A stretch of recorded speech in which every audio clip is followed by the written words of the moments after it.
Hello, I'm Nathaniel Waugh, a graduate of the sixth cohort of the Master of Arts in Urban Leadership program. The MA in Urban Leadership at UNLV's School of Public Policy and Leadership recognizes that effective, creative, and energetic urban leaders are critical for fostering positive change to the economic, social, and political conditions of America's cities. Given the complex nature of the 21st century city, urban leaders require a broad range of skills that include innovation, problem solving, strategic planning, and collaborative management. The Urban Leadership Program focuses on delivering applied instruction with high-level community and organization leaders serving as primary course instructors. The program only takes 15 months to complete, with courses being sequenced over 6-week sessions. While coursework is offered entirely online, each class includes one live weekend of instruction. Students can choose to participate either in person or remotely. The program culminates with a legacy project, giving students the opportunity to apply their knowledge in improving civic outcomes in their communities. When I began this program, I worked for the Clark County School District.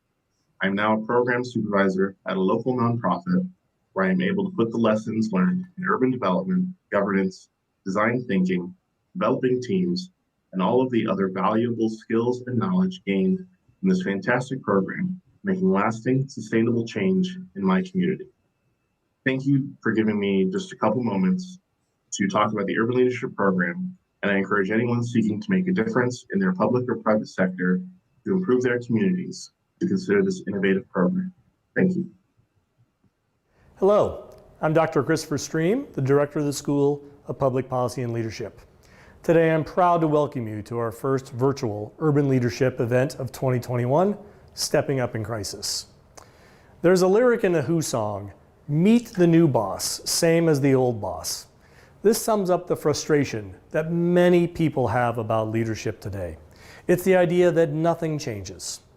But in the school, we believe that leaders are not simply born, they are made. Leaders have the ability to learn, they are curious, they are persistent, they are creative. Good ideas need good leaders to make them work, and solutions need good leadership. Today, you will hear about some new tools and skills that you can bring to your community. Each of you can be the leader that your community needs, a leader that will help create a more resilient community. The School of Public Policy and Leadership and the Greenspun College of Urban Affairs is proud to be hosting today's event. The leaders you will meet today will discuss how they have stepped up in crisis, leading their communities in developing solutions to meet the ever-changing needs of the public. Today you'll meet leaders who do not only talk the talk, but they also walk the walk. Brian Elms, our Urban Leadership Fellow, and Dr. Vanessa Fenley in the School of Public Policy and Leadership will be today's moderators. They'll be speaking with Jason Cooley and Melissa Bridges as they share their stories about stepping up in crisis. We will conclude today's event with a very insightful discussion led by Stephen Crouppen. Thank you for joining us today. Thank you so much, Dr. Stream. That's an incredible way for us to start today. Thank you everyone for being here. I can't wait to hear how we get through this together. Stepping up in crisis is never easy. It takes tons of perseverance. It takes tons of work. It's not something for the faint of heart. And today we're going to hear 3 different levels of public servants who have stepped up in totally different ways. We're going to talk about how a city stepped up to provide vaccination services. We're going to talk about how individuals around the country are stepping up in their private lives and at home as well at work.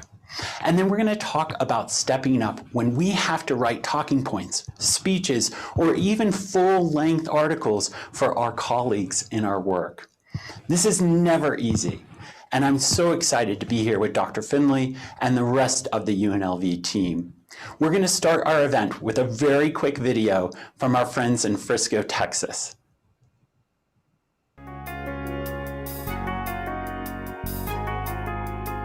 Here, you take your paper. Inez Morrison is one step closer to being fully vaccinated. She's one of nearly 8,000 people receiving second-dose vaccines this week at the City of Frisco's vaccine hub at Stonebriar Center. We're going to number 4, Mom. Inez is here with her son Van and daughter-in-law Joy, who are also getting their second vaccine doses. Left or right arm? Left Oh, or left usually. Okay. Sounds good. We'll roll that sleeve up. For Inez, the few minutes it takes to get vaccinated are worth celebrating.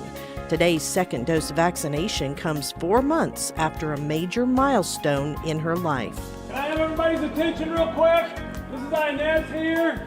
She turned 100 in October. Back then, her birthday bash had to pivot into a drive-by affair to avoid a large gathering. Today was a chance to celebrate with a song that never gets old, along with a little pageantry. We're going to give her a birthday celebration, sing her happy birthday. Happy birthday to you. These are for you on behalf of the Thank vaccine you. team. That is so kind. So Yeah. sweet. Thank you. In her 100 years, Inez says she's never seen anything like today's pandemic. She recalls the polio vaccine being administered first to students. I think they were just giving them to children, best I can remember. They got them at school. There's your badge of honor. Okay. Her son Van, a retired fire chief from the colony, says it's amazing how fast the vaccine was developed. It's phenomenal. I think they did a really good job of getting it out. For her part, Inez says she understands why some people are nervous about getting the shot. I was kind of nervous right at first, but it is a good thing. It's really something everybody should do. Her grandson, who's a Frisco firefighter, convinced her to get vaccinated. Inez says it's the best belated birthday present she could receive. Plus, it offers hope. I'll be glad when we get to take these masks off.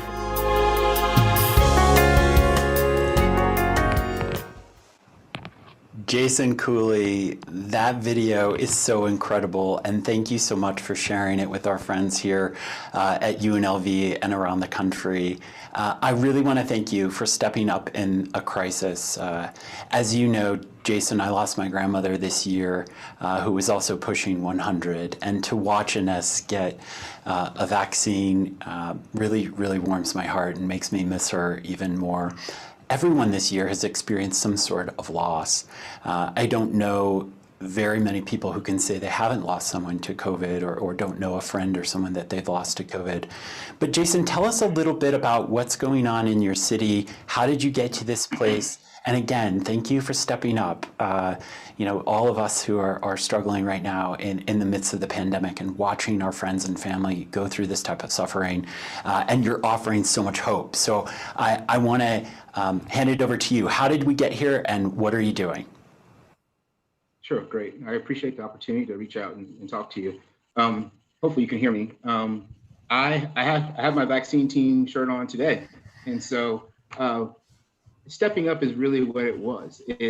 Imagine, I look at COVID over the course of our municipal year 2020 in like 3 different stages. One was this phase of realization, this is actually happening. What should we do? And that was a phase of shutting things down and reshuffling priorities. And we talked about pivot, but really and truly, you're right, it was stepping up to the next challenge. That was our first phase. The second phase was, this is really happening, people are getting sick.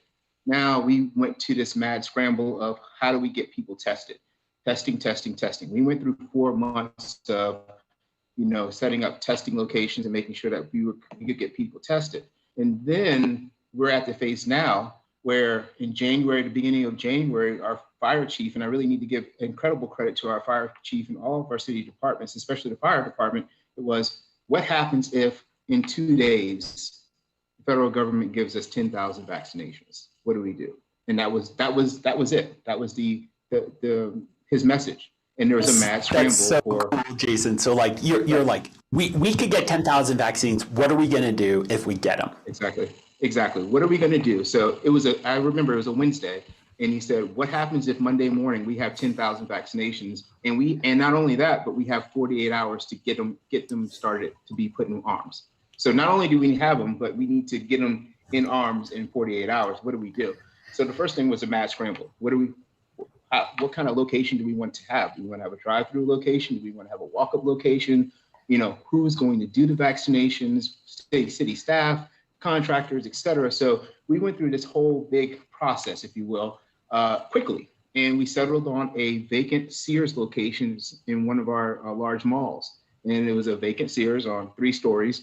And we went and looked at the first story, and it was absolutely perfect. It had columns that could set up for stations. It had enough room for waiting area, had enough room for back of the house. He even had a refrigerator because we were using the Pfizer vaccinations that needed to be stored separately. And so it had a location for that. So we were able to set up a pharmacy. And so from the time we said go, in about 72 hours, we were able to outfit that location to make it a vaccine center. Now, the first day was not perfect at all. And that first week was rough. But over that first week, we did 9,000 vaccinations. And I will put it to you, not to disparage any other cities, but there are other cities in the county that took 3 months to do 20,000 vaccinations. We were able to do that in the first 2 weeks that we were open. And so you're doing that because Did you learn any techniques, or are you implementing any techniques on how to Sure. how to make these sort of changes so quickly, how to adapt that Absolutely. fast? Absolutely. And so one, this is a Frisco brag, but trained by you in Lean Six Sigma methodologies, and another cohort of mine, Elizabeth Chase, really have honed in on Lean Six Sigma techniques. And we had help from our partners at Toyota Production Systems. And so every day, what we started with at the end of the day on Monday was different than what we began with on Tuesday. And there were many times where in the middle of the day, we said, oh, that's not going to work. And we scrambled and we changed things in the middle of the day, sometimes at 10 o'clock in the morning, and we worked it out. And so if you were to look at what we had on Monday morning and what we had on Friday afternoon, completely different operation. But we were shocked on Friday because we had 3,500 people come through, and we had plenty of lax time. We had individuals that could take breaks. We were cruising by Friday, and that's the system that we have in place now. And we feel confident that we could probably get about 5,000 a day done in our location. I mean, Jason, 5,000 people a day in a city like Frisco is absolutely incredible. Way to go! We hear from health systems that are doing 5 to 6 to 10,000 a day, but not a city. I haven't heard of another city that's able to put this on and do this so rapidly. I love your ability to make those changes throughout the day and really recognize like, hey, this might not work, but we're going to try it. This is like, we are going to do the thing, and when we do the thing, we're going to make sure it works. I know that our colleagues from UNLV and some of the people that we have in the Zoom channel are going to want to ask you some questions, and I know Dr. Finley is waiting to do so. So let's have Dr. Finley ask you your first question. Okay, thank you. Thanks, Brian. Jason, it's great to have you on this panel today, and your job as Chief Innovation Officer for the City of Frisco. So I'm hoping you can talk a little bit more about really why innovation is so important in times of crisis. Right. I think whenever we talk about innovation, specifically in the municipal sector, I really like to take a pause and make sure we all understand that we're not necessarily talking about information technology. We're not talking about IT. We're talking about innovation. We're talking about our process improvement, specifically our methodology of rapid change, if you will. And I think in this environment that we're in right now, we call it an environment of crisis, but really and truly, like the theme of this session is stepping up, being able to evaluate your current condition and using the resources that you have to adequately respond to those conditions. And so, if you all recall, we had an incredible snowstorm just 3 weeks ago in Texas, the entire state of Texas, but looking at innovation and things that we were doing in that particular case for that week of time is amazing. Individuals that were responding to different types of calls all over the city and in different cities. But I think being flexible and being able to adapt is the biggest piece of innovation for us, is being able to move outside of, I am a firefighter and this is all I'm going to do, or I'm the Chief Innovation Officer and I'm not going to do this, is having individuals that recognize that they have other skill sets that might lend a hand to something else and being able to use those resources. I think that's the biggest piece of innovation. For example, our material services manager in the library is our Six Sigma guru for the city. She's brilliant. And someone would say, well, how's the librarian doing this? But she's taking the skills that she has, being able to get books back on the shelves in under 24 hours and being able to apply that to vaccinations or anything else around the city. It's amazing. So it really big piece is just being open-minded and looking at how we can accomplish things in different ways. I think we have a student or someone on Zoom who wants to ask a question. Who are you going to point to? Yeah, Lauren is up now. She's a student in the Urban Leadership Program, and I think she has a question for you, Jason. Okay. Hi, Jason. Thank you for attending this with us today. So the question I have is, what advice would you have for students and practitioners about how to lead effectively during times of crisis? How to lead effectively in times of crisis? Sure. Yes. I think part of it is, using those resources of individuals that we have is a big piece. One of the things that we're we have Ron Patterson is our economic development president. But if you were to go through our vaccine clinic over the week, you would not have known that, because he's there registering people just like anyone else is doing. But he's the president of our Economic Development Corporation. He's an old city manager and everything else.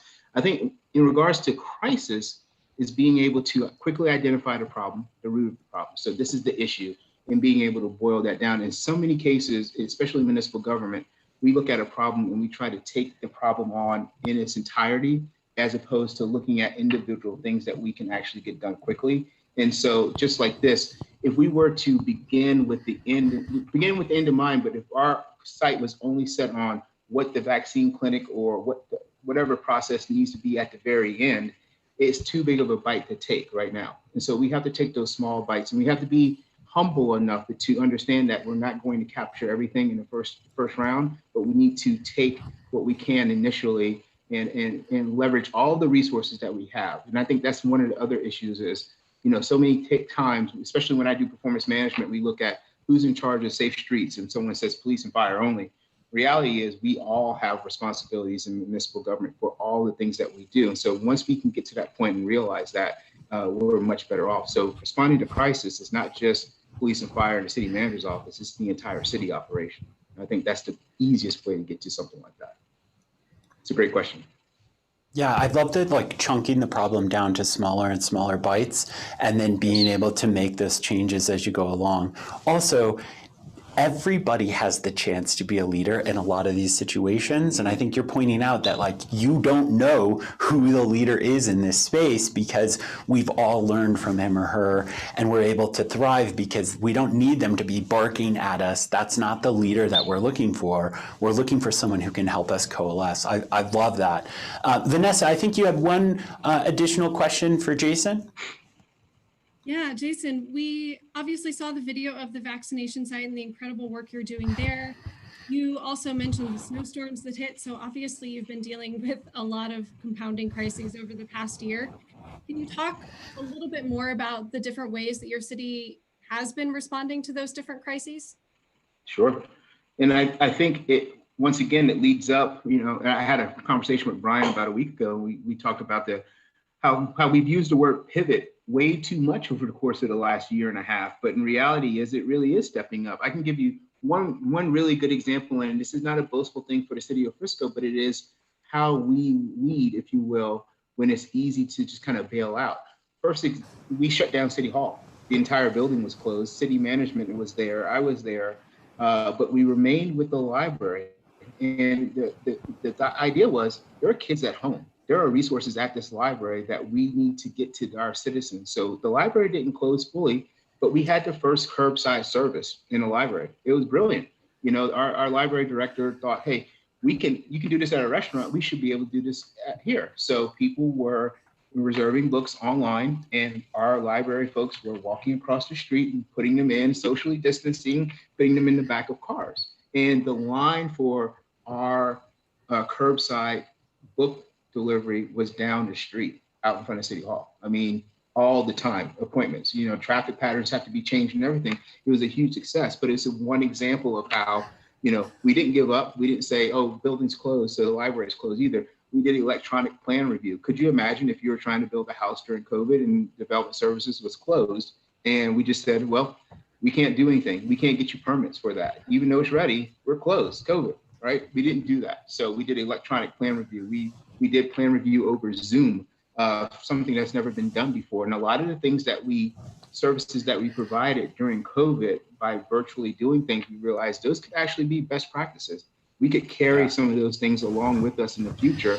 And some of those things are curbside book return is going to stay. Electronic plan review over Zoom, in some cases where there's a lot of people coming, those things are going to stay. So we've been evolving, if you will, and stepping up in different cases to meet the needs of our citizens and all the way across the board in all of our city departments. So it's been an effort, but I think what we're seeing is we've been responsive, but a lot of those things are staying, and our folks are very fortunate and thankful for it too.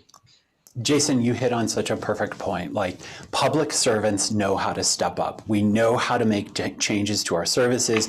We know how to do this. I love the picture of people waiting in line and creating a new traffic pattern to get library books. That is Absolutely. a wonderful, wonderful segue to our next presenter. Our next presenter is Melissa Bridges, and she's going to jump off of what Jason just talked about, how we continue to find ways to step up.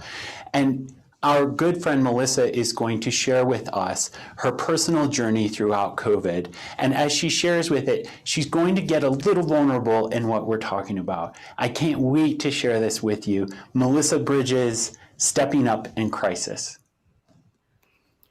Thank you, UNLV, for letting me be a part of Stepping Up in Crisis. I'm Melissa Bridges with the City of Little Rock, Arkansas, and I want to share with you some of our journey of stepping up. We didn't ask for a year of working remotely while sharing the dining room table with our fourth grader.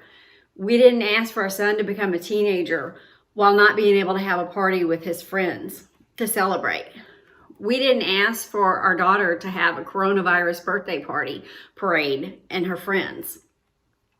We didn't ask for a year of not being able to be with family and friends while life milestones happen, like births, deaths, weddings, funerals, chemo treatments, hip replacement surgeries.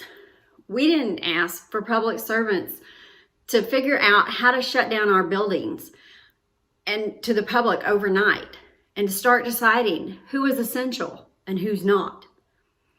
While none of us asked for an international pandemic, social division like we haven't seen in decades, and an epic weather event that crippled the South, these are the things that public servants we've been stepping up to for the last year. We've all had to step up in ways that we never thought we would have to in our careers. Here in Little Rock, we turned our presidential library into a food distribution center, working in conjunction with World Central Kitchen and local food trucks and vendors. That way our kids and their families didn't go hungry as the schools shut down and they didn't have access to food. Our healthcare community stepped up and partnered with us to do COVID testing sites.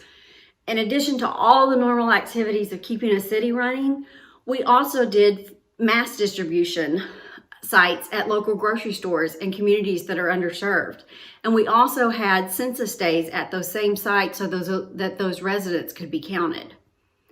We came up with a remote work policy that we never had before. We may never go back to normal office hours. We figured out if our board of directors could even legally meet via WebEx. And due to families being inside their houses much more than ever before with each other, we saw a rise in domestic violence in our city, but we figured out how we could respond to that during a pandemic. We worked with departments to move city services online. We tracked our food insecurity issues and where to hold food distributions. We worked to help fill the digital divide in our city because families didn't have an option to let their kids do school remotely. All the students in our public schools have access to laptops, but not everybody has access to internet. So working with a local vendor, we were able to get hotspots to distribute to the families that needed it. And we've also installed Wi-Fi in our parks. We worked to assist our homeless community during this unusual year and to make sure that our employees could keep working even though they aren't in their offices. And the list goes on and on. And in the middle of all this, my regular job duties didn't stop. They only grew. And like every public servant all across the country, I stepped up and so did my coworkers. On a personal front, our family had a choice to make because in February of 2020, we found out that my mom had been diagnosed with her second round of cancer and would have to do 6 months worth of chemo and radiation treatments. So once COVID hit, we knew our kids could no longer play with the other kids in the neighborhood if they wanted a chance to see their Nana. I had to be the parent that had the conversation with all the other parents who were letting their kids play with each other, that our kids wouldn't be allowed to do so due to my mom. I became the mean mom who enforced the 6-foot rule like I was a military tactician going to war. And then George Floyd was killed. My kids were seeing me watch the news each night and seeing the protests that were happening across the country and here in Little Rock at our state capitol. We stayed up late watching the live coverage. As a mom, I explained to my 9 and almost 13-year-old what was happening and why. I explained to them what white privilege is and how, due to the color of their skin, they would not have to know the fear that their Black friends would have if a police pulled them over. I explained that not all police are bad, as we are friends with many of them here in our community, and their kids go to school with our kids. These are the lessons that I have been teaching my children from birth, that they were born into a life of privilege solely based on the color of their skin. Not because mom and dad are rich or well-connected or highly educated, simply because we are white. I stepped up in this crisis this year to make sure that they do not forget the lessons I have been teaching them since birth. As I've been sharing these thoughts with you, I have been interrupted no less than 5 times by my kids asking for help on classwork, what they can have for dinner, and if they can go up and down the stairs to ask their dad for help, since I have to get on another meeting where my camera has to be on. See, I sit at the end of our dining room table because it has the best light for all the on-camera meetings that I attend. But while our kids are downstairs with me, my husband works upstairs. So can you imagine how many times I've heard in the last year, "Psst, is your camera on? Can I come down?" None of us asked for this. But as a public servant, we step up. That's what we do. We stepped up to bridge the digital divide. We stepped up to be there for our kids, parents, and spouses. We stepped up to make sure our residents did not go hungry. We stepped up to make sure everyone could access COVID testing. We stepped up in innumerable ways that people will never know about, but we continue to do so, and I am stepping up into 2021. Oh my gosh.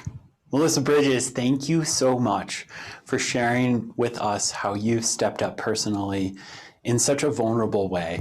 I'm in awe about all the ways that you've worked with your kids, the way that you've worked at work, the way you've shared your dining room table as not only a place of work, but a place of school, how you've worked with your family to figure these things out. I think this year and the year before have demonstrated to so many of us what we have to do to step up. And I love that a public servant is willing to do that at home and willing to do that at work. I know that our audience and Vanessa Finley have a question for you. I'm hoping to bring you both on to ask that question. Vanessa? Thanks, Brian.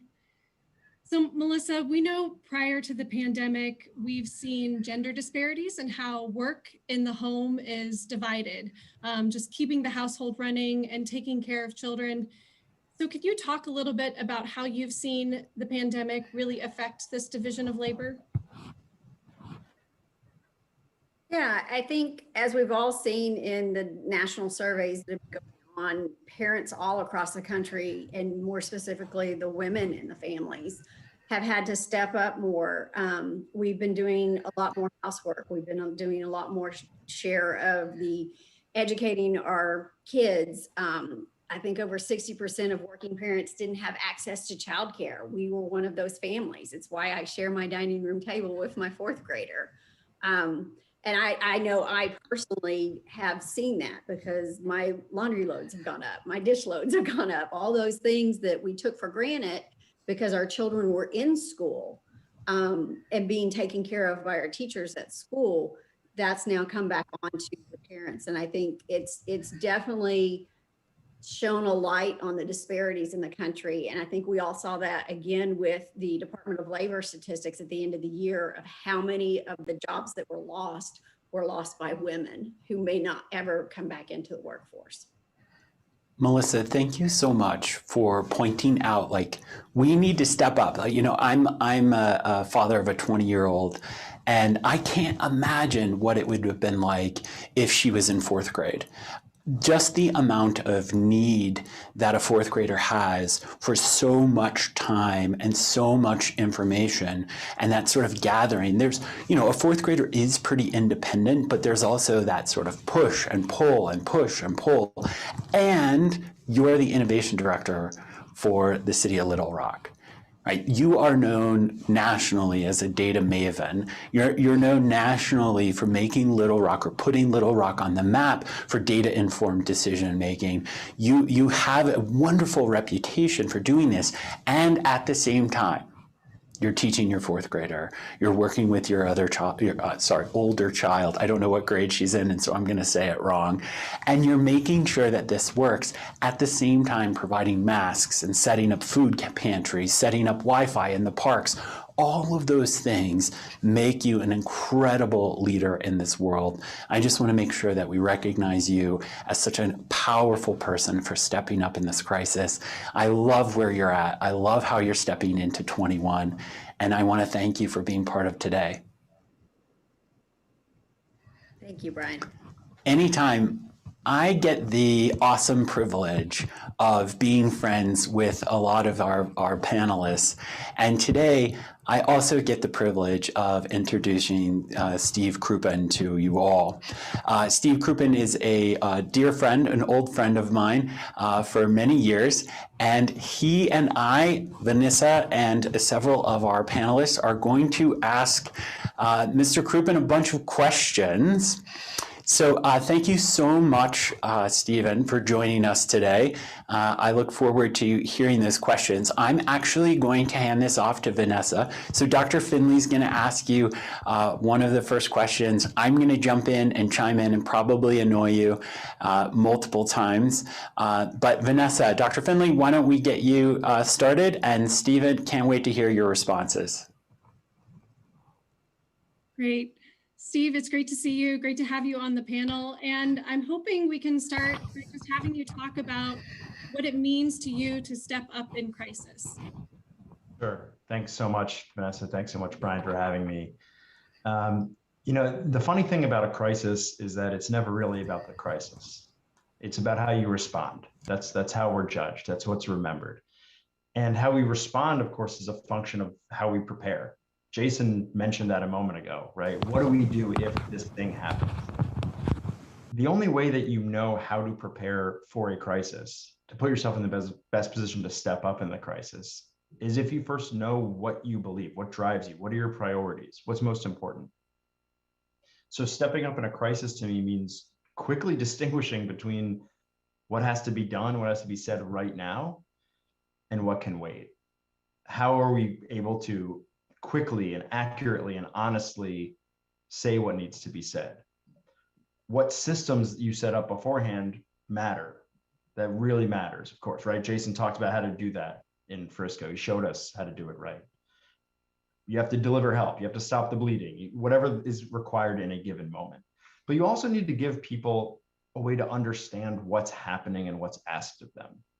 Crises are chaotic. They require leadership, and that's where public communication can help. A leader stepping up in a crisis needs to bring people together to understand what's happening in this broader context. What does this mean about who we are, as well as what do we do in this specific moment? So understanding what story are we part of, broadly speaking, the narrative, what we say about our values. Because of these beliefs, we are going to act in this way and we're not going to act in another way. People respond to logic, they respond to emotion, they respond to credibility, they respond to urgency. And maybe more than anything else, they respond to identity, who we are. So when leaders say, this is what we're going to do because this is who we are, this is how we're going to respond, whether it is a crisis brought on you from an external force or a crisis you created, speaking to that identity is immensely powerful. And it multiplies the number of people rowing in the same direction. That's what a leader is trying to do, is to kind of build that roster of people who are going to help us get out of this crisis and build credibility for what you need to ask people to do next. Great, thank you so much. We actually have a couple of students who would love to ask you some questions. So first up is Ashley. Hi, Stephen. Hi. Firstly, thank you for joining us. I would just like to know, when you are writing a speech, how do you prepare, or where do you start? That's a good question. The first thing you have to do is procrastinate. That's what writers do best. It's been said that the purpose of any speech is to move people to action or alliance. I think that's really important to keep in mind. The purpose is to move people to action or alliance. In other words, you don't give a speech because it's nice to be invited to give a speech. You don't give a speech because you want to hear the sound of your own voice. We are trying to think, when my audience walks out of the room, when they turn off their screen, what do I want them to do differently? What do I want them to think about differently? How do I want them to see the world differently? What do I want them to believe that they didn't necessarily believe in the same way coming in? So the first thing I have to do, to your question, is I have to know my audience. Where are they right now, and where am I trying to move them? And then I like to work backwards. So if I know what I want them to do, how do I get them to act? I have to first get them to want to act, right? I have to enlist them in this cause or in this mission. I have to paint a picture of how the world will look different, either for the better or for the worse, if they act, if this proposal, solution, whatever I have succeeds. Before I do that, before I can get them to want to act, I have to get them to agree that my idea is the right idea. And before I can do that, I have to get them to care in the first place. I have to make sure that we see the same problem the same way. I have to define the problem in a way that moves them to care. And before any of that, I have to get them to listen, right? I have to get them to pay attention. It's loud out there. You hear a lot of different voices saying a lot of different things. There's no shortage of information coming your way. So I have to make this interesting to you, and I have to let you know that I care about you, and you should thus be listening to me. And if you reverse that sequence, you might actually have the beginnings of an outline of how to write a speech. The last thing I'd say in response to your good question is, a speech itself is a number of different things. It's easy to define a speech by what it's not. Brian and I have talked about this. I believe firmly that a speech is not an op-ed that happens to be read aloud. It's certainly not just a series of talking points. It is not a white paper, of course. It is written for an experience. A speech creates an experience. It's a group of people in the same space getting energy from one another, so that when they walk out that event, they do feel motivated to do something different. And if we didn't think about that often in the last year, we've thought about it a lot, because now we know what it feels like to have the absence of that energy, that experience of being with other people. So when we think about what a speech is, rather than what it's just not, it is the intersection of the message that you're trying to deliver, the speaker delivering it, the audience who is hearing it, and the moment. In other words, the best speeches are the ones that can be given only by you to only that audience at only this moment in time. Speeches are also combinations of a number of things. Of an argument, you're making an argument. You're not just describing something. You're not reading the Wikipedia entry on a certain topic. You're making an argument. You're also telling story, because that's how we all understand information best and remember information best. And you're being careful about the language. In other words, you're writing for the ear. You're not writing for the eye. And those are two fundamentally different dialects. A speech can take people from one place to another, from the past to the present, connecting something that I believe, something you believe, something we can then do together. It can go from something small to something big, but it's always some kind of journey that you're taking your audience on.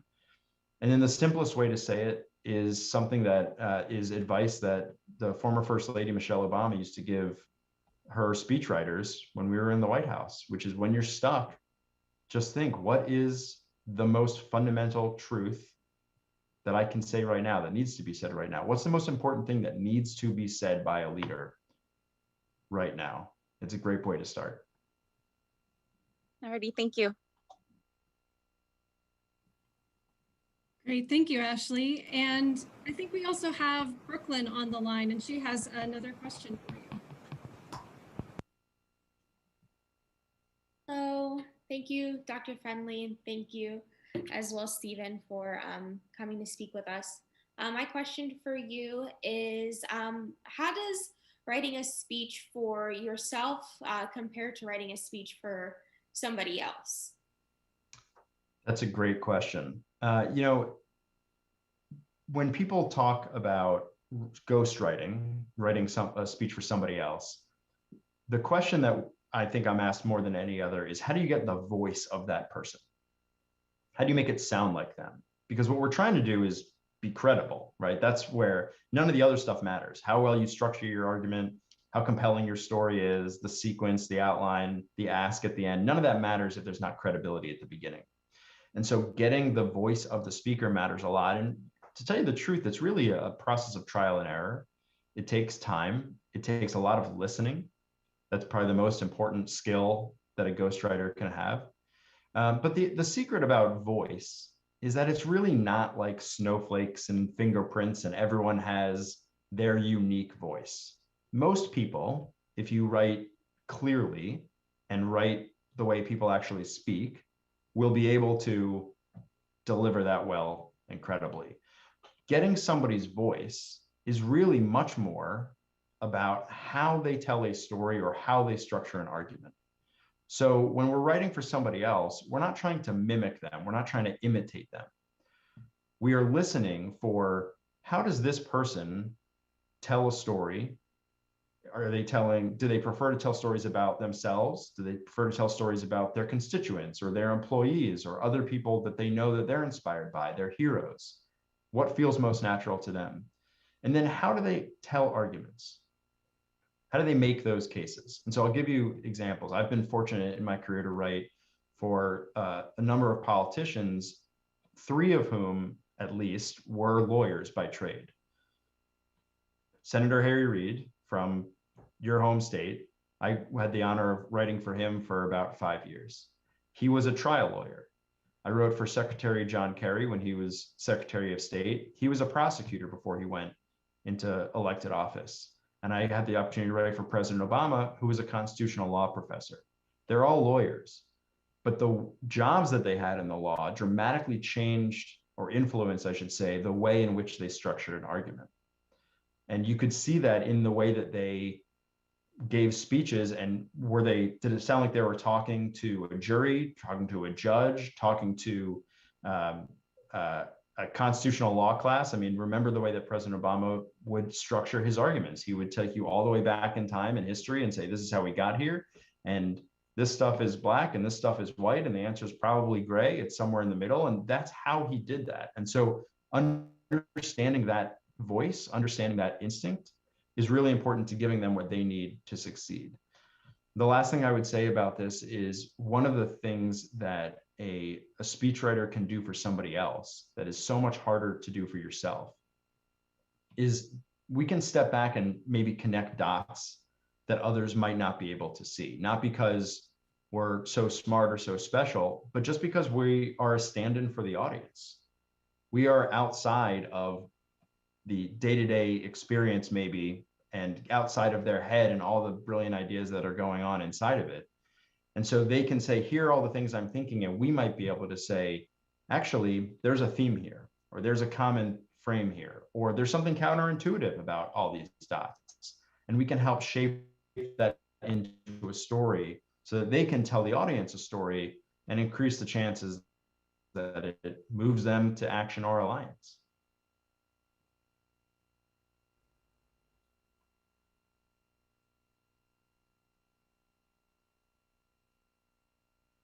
Great, thank you, Steve. As kind of a bit of a follow-up, a little different direction though, I'm curious if you can talk about just how writing speeches now compares to when you're writing in a time of crisis versus when you're writing under normal circumstances. Yeah, I mean, in a crisis, you don't have a lot of time to second guess, right? Your instincts take over, and that can be a good thing for writers. Writers like deadlines. But, you know, as I mentioned a moment ago, speeches start with our audiences. So they need accurate information quickly. Writing in a crisis requires being truthful, being honest. That's also a requirement of leadership, right? If you lie, if you hide information, you're making a hard situation much worse. You're electing to make your problem much worse because it's going to come out eventually. And writing in a crisis, because of that compressed time frame of the actual writing process and the actual editing process, can actually make you a better writer. Speeches shouldn't feel like they have extra paragraphs. Paragraphs shouldn't feel like they have extra sentences. Sentences shouldn't feel like they have extra words. That's a good lesson anyway for writing in general, especially writing for the ear. And stripping down everything that's not essential and resisting the urge to write in flowery, fancy writing is essential in a crisis, again, because it's about credibility. State Department, writing for Secretary Kerry, there was a chemical weapons attack in a suburb outside of Damascus. This is in the summer of 2013. And there was a big discussion in the government at that time about what the American response would be.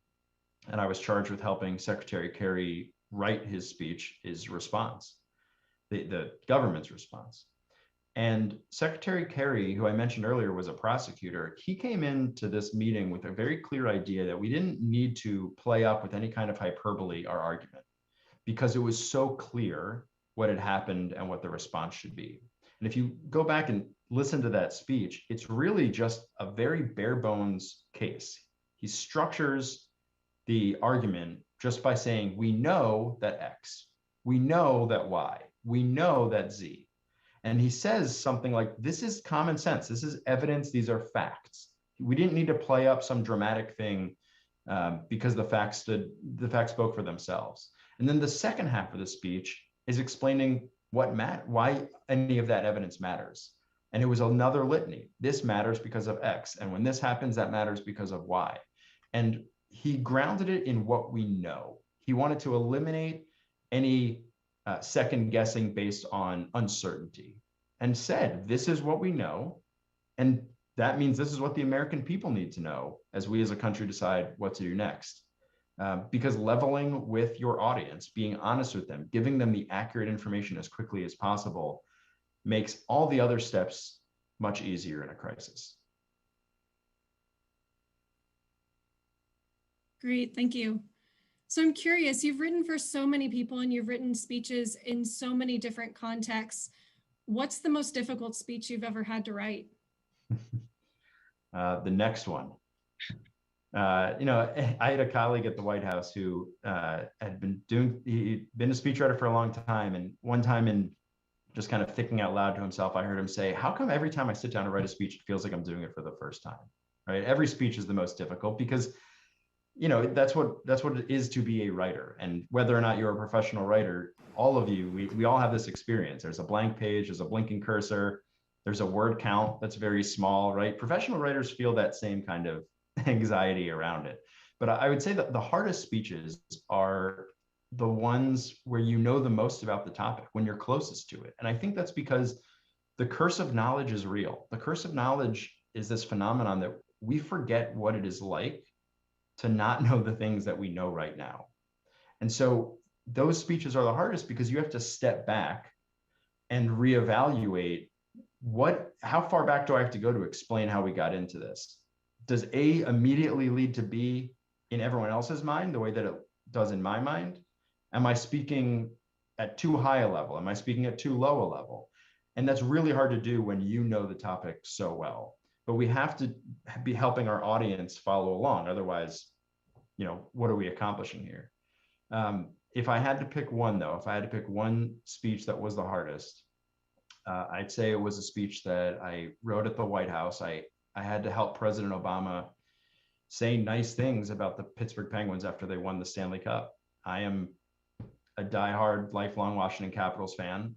I do not like the Pittsburgh Penguins, but that's what the job called for. And I figured if I can write this, I can write anything. We're sorry you had to deal with that. That sounds like a very trying time in your professional career there. So I know you've touched on a number of things, but I'm hoping you can kind of summarize why you think effective communication is so critical in a time of crisis. I think because as we all have experienced crisis, either in our organization or in our community, or of course in our country right now and in the world, what we look to in those moments, not as leaders, not as speakers, not as writers, just as citizens, as employees, as constituents, however you see yourself, what we look for is leadership. What we look for is trust. We look for credibility. And the actual work of plugging that leak in the Gulf of Mexico, or building back after an earthquake, or vaccinating people in a short amount of time, that stuff is the actual meat of leadership. But if people don't know what to do, if people don't know who to believe, if people don't know how to think of this time, none of the other parts might work. Crisis is, as I said before, chaotic, but they are also opportunities for us to come together. We've seen that in wartime. We've seen that after terrorist attacks. We've seen that after school shootings. We've seen that after other mass shootings and other crises, and now in a pandemic. They are opportunities for us to come together. And effective communication is how we do that. It's how you establish trust. It's how you give people a sense of, I know what to do next and I know who to listen to. And that is very comforting. And it really matters. It actually has tangible effects that make all the other good plans possible. Great, thank you so much. I might turn back to my colleague, Brian. I know he had some closing thoughts and comments that he wanted to make. Sure. Dr. Finley, thank you so much. And Stephen, it's so good to see you. I apologize about the Pittsburgh Penguin event that you had to deal with. As a true hockey fan, I know how hard that must have been for you. But I just want to thank you for writing the speech for the Denver Broncos when we won the Super Bowl. I really appreciate all of your work for that. But in the world of crisis, in the world of stepping up, what I hope people have learned today, there are so many ways that you can step up in this world. There are so many ways that you can go through crisis and find that ability to thrive. Whether you're doing it while you're writing for someone else and helping someone else provide that honesty at the moment that we need it, whether you're doing it at home and figuring out how to navigate this new world from at-home work, school at home, family at home, all throughout that work, there is a step up that you have to take. Whether you're working for a city and you've decided that you're going to take the old Sears and turn it into a vaccination clinic, each of these things require us to step up. What I've loved about 2020, what I'm loving about 21 is watching people step up throughout their entire jobs, their personal life, and their ability to help their other colleagues thrive. You know, Steve, you've helped politicians throughout your career provide incredible information, done incredibly well. Watching your career has been an honor for me, but I also get to be humbled by it, where you're providing really clean, crisp words for us to listen to and really rally behind those crisis times. I love that work. Melissa has absolutely inspired work around the country in her data-informed decision-making and helping Little Rock figure out better ways to provide services to the people who are most vulnerable. And then for Jason, learning how to create a vaccination clinic when that's not your job. That's how we step up. And stepping up into 2021 is one of the most powerful things that we can do. I'm thrilled to be here today. I hope you've enjoyed our conversation. I want to thank the University of Nevada, Las Vegas, UNLV, for putting this on. I want to thank my colleagues, James Wilcox, and I want to thank Suzanne for helping us put all of this together. The team at UNLV killed it always. UNLV-TV is absolutely amazing. And Vanessa, thank you so much for joining me as a moderator. If you'd like to say anything else to kick us off, we'd welcome it. Yeah, thank you, Brian. I just want to reiterate what Brian said. It's been amazing to listen to these panelists today. I think from Jason, what I really took away was the idea that in times of crisis, you can innovate in ways that may actually work out better in the end. And when we're talking about creating resilient cities, it's finding those opportunities to realize that we can do things better, even if it's brought on because of the urgency of a crisis or the need to really rethink the way that we operate. For Melissa, I think her story is so relatable to so many people who are online today. And it's amazing to hear all of the work that's been accomplished in Little Rock. But I think it's also important to realize that while stepping up can look like launching a new program or mobilizing these resources, stepping up some days may also mean just getting through the day, just helping your kids with their homework and making it to the end of the day in one piece. From Steve, I just love what you were saying about moving people to action or alliance. And I think that's going to be something that keeps ringing in my head for the rest of the day. It really captures, again, the power of communication, and even, regardless what work we're doing, regardless the jobs that we hold, really the importance of communicating effectively and really thinking about what it means to come together around kind of a shared identity in order to know how to take action and move forward. So again, I really appreciate all three of the panelists for joining us today. Of course, to Brian, my co-host and moderator for this event, appreciate all of the work that he's put into this. And for the rest of the team in the School of Public Policy and Leadership, we want to thank everybody who's online today for joining us. And of course, we hope to see you again at the next event we have. With that, we'll let you get back to the rest of your evening. But thank you again, everybody, for attending, and we'll see you online again in the future.